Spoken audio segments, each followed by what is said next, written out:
Halo semuanya, Assalamualaikum warahmatullahi wabarakatuh. Kami dari kelompok 3 Manajemen C19 ingin membahas mengenai pembiayaan agribisnis. Definisi pembiayaan perusahaan agribisnis. Pembiayaan adalah aktivitas BMT dalam penyediaan dana di mana dana tersebut didapat dari anggota yang kelebihan dana dan disalurkan kepada pihak yang kekurangan dana dengan kesepakatan pengembaliannya dalam jangka waktu tertentu dan nisbah bagi hasil yang telah disepakati. Jenis perusahaan berdasarkan lapangan usaha. Yang pertama, perusahaan ekstraktif adalah perusahaan yang bergerak dalam bidang pengambilan kekayaan alam. Yang kedua, perusahaan agraris adalah perusahaan yang bekerja dengan cara mengolah lahan atau ladang. Yang ketiga, perusahaan industri adalah perusahaan yang menghasilkan barang mentah dan setengah jadi menjadi barang jadi atau meningkatkan nilai gunanya. Yang keempat, perusahaan perdagangan adalah perusahaan yang bergerak dalam hal perdagangan. Yang kelima, perusahaan jasa adalah perusahaan yang bergerak dalam bidang jasa. Unsur-unsur perusahaan: 1. Badan usaha, 2. Kegiatan dalam bidang perekonomian, 3. Terus-menerus, 4. Bersifat tetap, 5. Terang-terangan, 6. Keuntungan dan atau laba, 7. Pembukuan. Fungsi diantaranya: pertama, pembiayaan dapat meningkatkan arus tukar-menukar barang dan jasa. Kedua, pembiayaan merupakan alat yang dipakai untuk memanfaatkan idle fund. Yang ketiga, pembiayaan sebagai alat pengendalian harga. Yang keempat, pembiayaan dapat mengaktifkan dan meningkatkan manfaat ekonomi yang ada. Sumber memperoleh dana. Ada 3 sumber yang dapat digali manajer untuk memperoleh dana yang diperlukan guna mengoperasikan agribisnis. Yang pertama, investasi atau penanaman modal oleh para pemilik. Yang kedua, peminjaman. Yang ketiga, dana yang berasal dari laba penyusutan. Sumber utama dana agribisnis atau lebih dari 50% merupakan kekayaan bersih atau net worth perusahaan atau modal sendiri. Alasan peningkatan sumber daya keuangan. Alasan terpenting peningkatan sumber daya keuangan adalah untuk memperbesar pendapatan dan laba dengan mengadakan bisnis tambahan. Agribisnis membutuhkan kas sebagai modal kerja. Penggunaan yang paling penting atas sumber daya keuangan tambahan adalah untuk perluasan wilayah dan meningkatkan pertumbuhan bisnis, untuk melakukan aktivitas bisnis tambahan, untuk menjaga atau meningkatkan likuiditas atau posisi kas perusahaan, dan untuk meningkatkan posisi bersaing perusahaan. Kapan peningkatan sumber daya keuangan diperlukan? Uang memiliki sifat sangat cair atau liquid dan terbatas sehingga kita perlu menentukan kapan sumber daya keuangan harus ditingkatkan. Untuk menentukannya, beberapa pertanyaan harus diajukan dan dijawab secara hati-hati, yaitu: pertama, apakah tambahan dana benar-benar dibutuhkan dalam agribisnis? Yang kedua, mengapa tambahan dana diperlukan? Yang ketiga, berapa tambahan pendapatan laba yang akan dihasilkan oleh tambahan dana? Yang keempat, kapan tambahan dana ini diperlukan? Yang kelima, untuk jangka waktu berapa lama tambahan dana ini diperlukan? Yang keenam, berapa banyak yang dibutuhkan dari penambahan sumber daya keuangan? Yang ketujuh, kapan tambahan dana ini dapat diperoleh? Yang kedelapan, berapa besar biaya yang akan timbul dari penambahan dana ini? Dan yang terakhir, yang kesembilan, bila dana dipinjam, bagaimana hutang ini akan dibayar kembali? Jenis-jenis modal dan pinjaman. Ada 4 jenis tipe modal, yaitu yang pertama, 1. Pinjaman jangka pendek. Pinjaman jangka pendek didefinisikan sebagai pinjaman yang akan jatuh tempo dalam 1 tahun atau kurang dan digunakan apabila kebutuhan akan dana tambahan bersifat sementara. Yang kedua, pinjaman jangka menengah. Biasanya pinjaman ini digunakan untuk menyediakan modal dalam waktu 1-5 tahun. Pinjaman seperti ini hampir selalu diamortisasi, artinya dicicil selama jangka waktu pinjaman. Yang ketiga, pinjaman jangka panjang. Pinjaman jangka panjang mempunyai masa pakai lebih dari 5 tahun. Umumnya, pinjaman jangka panjang juga mematok sesuatu seperti suku bunga atau tingkat pengembalian yang akan tetap berlaku untuk seluruh pinjaman. Yang keempat, modal ekuitas. Modal ekuitas dapat digunakan untuk keperluan yang sama seperti halnya dana yang dipinjam. Tetapi ada perbedaan penting, yaitu modal ekuitas tidak dapat dibayar kembali. Modal ekuitas bisa diperoleh dengan menanamkan kembali laba usaha atau dengan meminta para penanam modal agar mau menambah investasinya dalam bisnis. Ada beberapa faktor yang mempengaruhi biaya bersih dari modal yang dipinjam, yaitu antara lain persyaratan dan jangka waktu pelunasan pinjaman. Yang kedua, pengendalian usaha yang tidak bebas, yaitu keharusan untuk menyediakan jaminan tertentu berupa saldo perkiraan saham modal. Yang ketiga, jenjang tarif pajak penghasilan perusahaan, jangka waktu pelunasan pinjaman persyaratan, dan jangka waktu pelunasan pinjaman mempengaruhi langsung suku bunga yang benar-benar dibayar.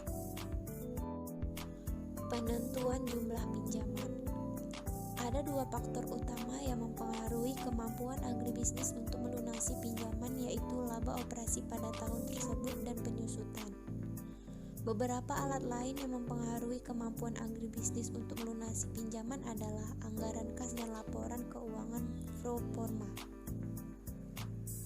Faktor penunjang yang mempengaruhi kemampuan agribisnis untuk melunasi pinjaman yaitu sebagai berikut. Yang pertama, tidak ada penanaman modal yang akan menarik diri dalam menghadapi masa sulit. Yang kedua, rasio solvensi atau rasio antar kekayaan bersih terhadap utang yang cukup baik atau jumlah modal kerja besar. Yang ketiga, banyak sekali aktiva tetap yang dapat dijual. Dan yang terakhir yaitu resiko yang terkandung dalam aktiva yang dibeli kecil. Prosedur pinjaman. Pemberian kredit bank kepada masyarakat pada umumnya melalui tahap-tahap tertentu, antara lain pengajuan atau pendaftaran, pemeriksaan, keputusan, realisasi, pengawasan dan pembinaan jika ada, dan pelunasan kredit. Dalam pelunasan digunakan pedoman 3R, yaitu Return, Repayment Capacity, Risk Bearing Ability, dan 5C, yaitu Character, Capacity, Capital, Collateral, and Conditions dalam pemberian kredit. Sumber-sumber keuangan eksternal. Modal dari sumber eksternal adalah modal yang berasal dari luar perusahaan. Ada beberapa sumber modal yang tersedia untuk setiap agribisnis, antara lain yang pertama yaitu bank komersial. Bank komersial merupakan sumber utama dari dana pinjaman hampir semua agribisnis. Bank-bank ini menyediakan 80% dari dana pinjaman, kecuali kredit perdagangan. Nah, yang kedua itu ada perusahaan asuransi. Hampir semua perusahaan asuransi tertarik pada pinjaman jangka menengah dan jangka panjang untuk pembelian aktiva tetap, seperti barang tidak bergerak. Yang ketiga ada lembaga keuangan komersial. Lembaga keuangan ini merupakan badan keuangan yang mengkhususkan aktivitasnya pada bidang pinjaman bisnis dan komersial. Lembaga ini lebih berani mengambil risiko daripada bank. Yang keempat ada peminjaman oleh koperasi. Koperasi agribisnis dapat meminjam dari bank koperasi yang merupakan bagian dari sistem kredit usaha tani. Dan yang kelima ada kredit dagang. Salah satu sumber modal yang paling diabaikan adalah kredit yang diabaikan, di mana kredit yang diberikan oleh pemasok usaha agribisnis. Dan yang terakhir yang keenam yaitu ada leasing atau penyewaan. Leasing memberikan peluang bagi banyak perusahaan agribisnis untuk memperluas aktiva modalnya tanpa harus meminjam uang. Pembiayaan internal untuk agribisnis. Modal internal adalah modal yang dihasilkan sendiri di dalam perusahaan. Ada beberapa modal internal di dalam suatu perusahaan, yaitu sebagai berikut. Yang pertama, modal ekuitas. Modal ini menunjukkan dana yang diperoleh perusahaan melalui laba yang ditahan, tambahan investasi oleh para pemilik, atau penambahan jumlah penanaman modal yang bersedia memikul resiko kerja. Yang kedua ada saham biasa, di mana untuk perusahaan kecil, pada umumnya penjualan bagian saham bisa dilakukan kepada orang yang dikenal oleh pemilik yang ada sekarang. Yang ketiga ada saham preference. Saham preference adalah saham yang didahulukan oleh perusahaan. Jika suatu perseorangan dilikuidasi, para pemilik saham preference akan memperoleh pengembalian hak miliknya terlebih dahulu sebelum memegang saham biasa. Nah, yang terakhir yaitu ada pembiayaan internal lainnya. Persekutuan dapat memperoleh lebih banyak modal dengan menjual sebagian bisnisnya kepada pihak lain yang mau meresikokan uangnya dalam bisnis. Sekutu baru ini dapat merupakan sekutu biasa dan sekutu dalam. Jadi, kesimpulan pada materi pembiayaan agribisnis ini yaitu Pembiayaan perusahaan agribisnis merupakan bagian dari studi keuangan pertanian. Sektor pertanian, terutama di negara-negara yang sedang berkembang, mempunyai kedudukan yang sangat penting, bahkan yang paling penting dalam sektor ekonomi secara keseluruhan. Pembiayaan perusahaan agribisnis adalah studi mikro tentang bagaimana menyediakan modal, kemudian memakai, dan akhirnya mengontrolnya di dalam suatu perusahaan agribisnis. Keuangan pertanian, di mana pembiayaan perusahaan agribisnis di dalamnya berhubungan dengan soal-soal keuangan di sektor pertanian.